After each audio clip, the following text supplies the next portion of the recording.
Hello, welcome to Swiggin Steve's Bargain Beer Reviews. I'm in my little area we've got in the house where Erica was doing her homeschooling, basically. It's actually his dining room, but we've created a little corner. So that's why there's like numbers and letters. It's not because I run an optician's practice in my house. But anyway, yeah, welcome. Those people that have never joined my channel before, I'm Swiggin Steve. I do bargain beers. So beers basically from supermarkets that I find at a bargain price. Sometimes a lager, sometimes a porter, sometimes whatever. Sometimes they're really well-renowned beers. Sometimes a cheap lowest of the low beers. And sometimes the lowest of the low are better than some of the ones that are higher up. And, you know.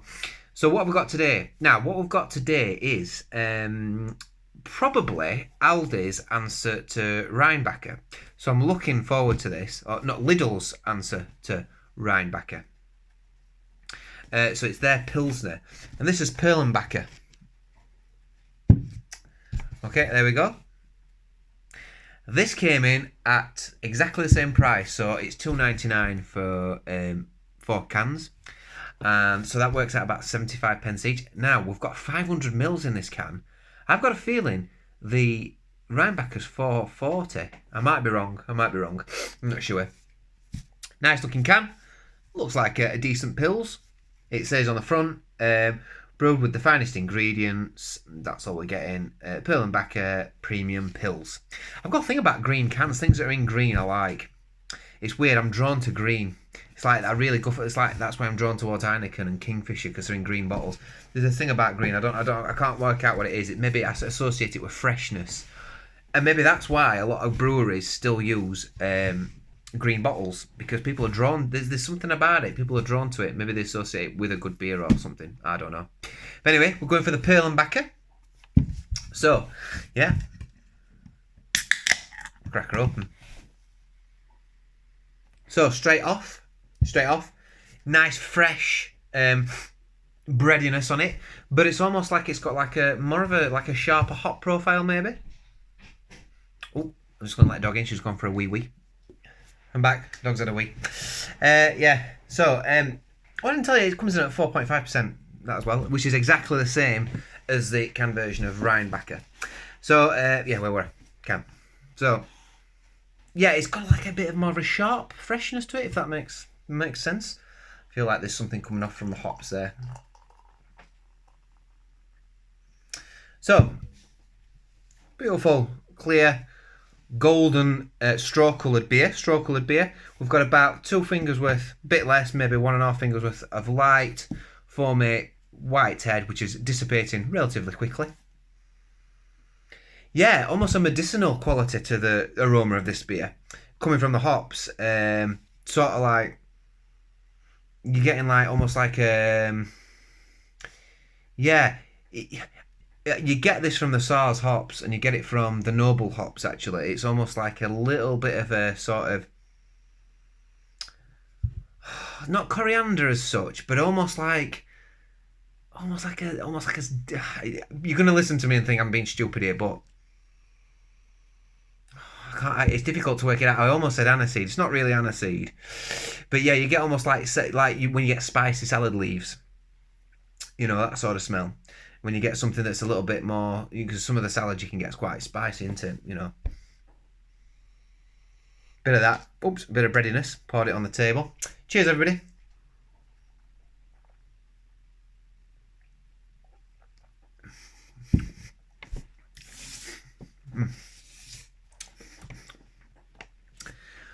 Whether it's my imagination or not, it seems like there's a slight floralness on that.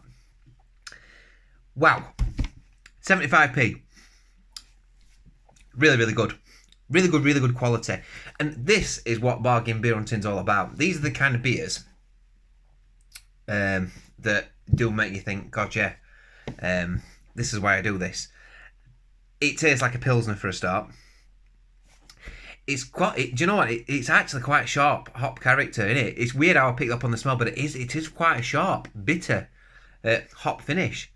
It's like a spiciness. Yeah, that's quite characteristic. I would say the Rheinbacher is a little bit more easier to drink. So it's a bit more, but the malt finish is probably nicer than this one, if I'm honest with you.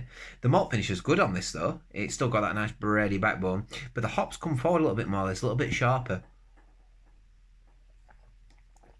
It's fresh. It's crisp. But I can't help but feeling there's like a little bit of a floralness on this as well. Maybe it's just in my head. I don't know. Maybe I didn't clean my glass out properly. But yeah. Really, really decent beer, this. Really, really nice. I'm going to keep with the theme of like drinking the whole drink while I do the review. So some people have given me a thumbs up on that already. Some people maybe not. I've lost some subscribers in the last few days, so maybe that's because I slammed a couple of beers. I think there's a few. I didn't realise it, but there's a few Galahad fanboys out there that are quite precious to some beers. And at the end of the day, it's just an opinion. You know, there's people that slag beers off that I really like at the end of the day, or I'll review the beer and I think, oh God, I wonder what other people thought that. They've absolutely slammed it. But that's just opinion, isn't it? That's what this is about. But yeah, the Brax beer I had the other day. Oh dear, that I'm sorry, but that's gone downhill a little bit for me. You know, quite a lot actually.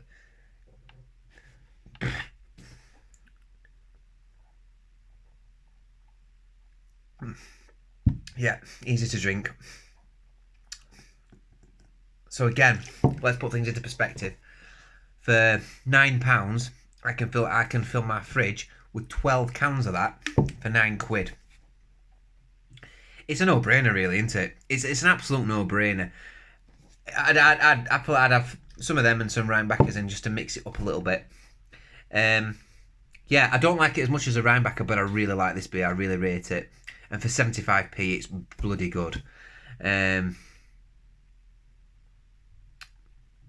that sharpness, that sharp poppiness, tingles your tongue. It's still doing it now. You know, it's still there. It's still tingling away at the back of my tongue, which I didn't really get on the Rheinbacher.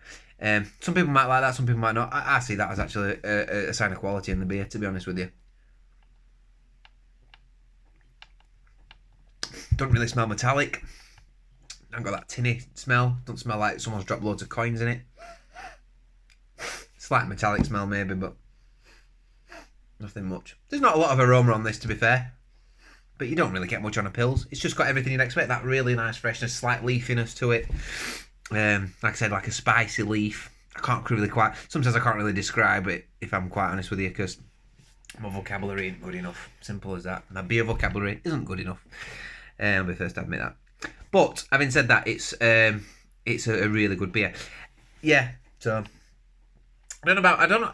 Just changing subject slightly. I don't know if there's any Formula One fans that are watching this, but it really gets my goat that I have to wait till this is a school night. So it's actually Sunday. It's Sunday tonight, and I've got to get up for work tomorrow. But I've got to wait for highlights of Formula One to be shown, however long after because I've missed when they were shown on TV at 6 o'clock or whatever time it were, and because it's like extended highlights because it's first race at season, it's 2.5 hours long, and it's like, does it really need the highlights really need to be 2.5 hours long? So they'll have loads of extended like interviews with people and asking Sebastian Vettel, why have you decided, what really happened at Ferrari, why are you leaving, have they kicked you out, did you know about it, we'll have all that story to go through, and yeah, and all this about Daniel Ricciardo leaving Renault, and yeah, we know all about this now. Can we just get on with racing, you know? But anyway, sorry, those of you that aren't interested in Formula One, I'm probably just boring you to death. But I'm having to wait till I don't even know what time it comes. It's going to come up on 4iPlayer, and it is frustrating. It's 10 o'clock now, and you just think, God, how long have I got to wait? And if it's 2.5 hours long, that means I've got to fast forward it and guess where adverts on, guess where race starts. It's like, do I really need this today? God, there's a lot of worse things out there, in there. I'm moaning about highlights coming on the Formula One. Anyway, I wouldn't have done this beer review, would I, if it weren't for that? So it looks like Hamilton's going to win this season again, judging by qualifying pace at Mercedes. Unless Bottas pulls something out of that. I like Bottas. I think he's a good driver. But I like Hamilton. Controversial because some people don't like him. He's definitely got traits that I don't like, but there's a lot of things I do like about him. He's a racer. And we went through a time when we didn't get enough racers. And now we've got an abundance of them. We've got Leclerc, we've got Vettel, we've got Hamilton, we've got Norris coming through, we've got Verstappen, for God's sake, you know. I say Verstappen, I might have already said it, but I don't know. Carlos Sainz, some really good drivers. Yeah. So the beer, what am I going to give this out of 10? Well, I gave the canned version of Rhinebacher 9.4, 9.5 out of 10. I think I raved about it. And rightly so, rightly so. Does it tell us anything about the beer on here? No, just apart from all the like, don't drink if you're pregnant, don't drink if you're driving, only drink if you're 18 plus. 2.3 UK lumens. Drink wise, look, if you let's say if you're underage, I don't promote underage drinking by any means, but just be sensible. Do you know what I mean? Just use your common sense. At the end of the day, is alcohol any worse than sugar for your body in moderation? And you've got to ask yourself these questions, haven't you? And the things that we're not allowed to have, I mean, why on God's earth, when I go to the shop, can I only buy one packet of paracetamol and one packet of ibuprofen? How annoying is that? If heaven forbid, if I wanted to kill myself, I would just buy them from another shop, you know, or I would plan my journey cleverly and say, right, I'm going to get so many paracetamol from here, so many from there, and then jobs are good. And heaven for if anybody's contemplating, I hope not anybody. God, it's going dark this video now, isn't it? Jesus Christ! Right, if you're contemplating suicide, don't do it, because life is worth living, and you do mean something to somebody, right? Don't do it by overdosing on paracetamols and ibuprofen or whatever, because it's one of the worst ways to die. So please don't do that. Please don't kill yourself. Full stop. God, what am I on about here? God, where's this going? Where's this going? Anyway, right. No one's going to do that because everybody who watches my channel's proper sound and everyone's fine. So, but yeah, it really annoys. Going back to the original point, why can I only buy and you know when you go to America, you go to a Walmart and you can buy big canisters full of ibuprofen that are double strength, of ones we have, and they're not bothered. They're not bothered. It's ridiculous. They've got it's a pharmaceutical industry. It's another way of making more money from us at the end of the day. So yeah, this is the thing. This is what happens. People said they want me to drink a full drink while I'm doing a review, and I end up waffling about absolute rubbish. And I'm talking about bloody suicide and overdosing on paracetamols and also horrible things.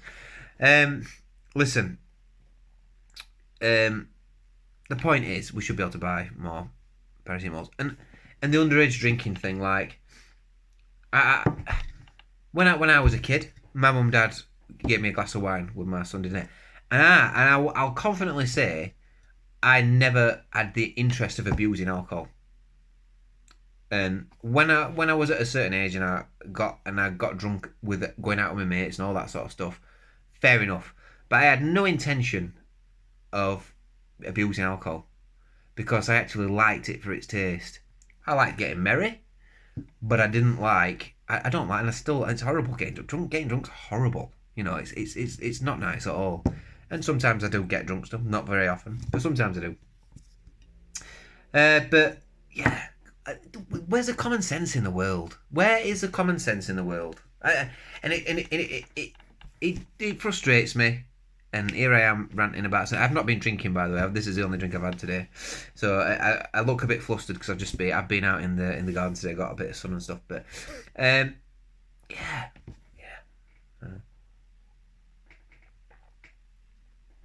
Perlenbacher just gets a solid 9 out of 10 for me, which is an outstanding beer. It's just the bottom of the scale. It's just an outstanding beer. Nice one, Lidl. Nice one. 9 out of 10 for 75 pence. Go out and get yourself this. If you're watching this video, and you generally drink cheap beer and all you think you can get is Carling or really horrible stuff from shop, and I'm sure someone's gonna comment and say Carling's a brilliant beer. No. This is it for the price. This is brilliant. It's not the best Pilsner I've had in my life, but for 75p, it's blooming good. It's blooming good. So yeah, Perlenbacher, just like the Rhinebacher, really. It might be to some people's taste more. I just find that the Rhinebacher has this lovely, biscuit malt. Not biscuit malt, really, like a cracker bread malt finish to it. It's just really oh yeah. This has got a lovely finish to it too. Just not quite as good as the Rhinebacher for me. So yeah, that's my review, everybody. I'm going to finish this off. I'm sorry I've gone off on a tangent. Sorry if I've offended anybody. Sorry if I've upset anybody today. It's kind of one of them reviews. I don't know why. Sometimes things just come out, don't they?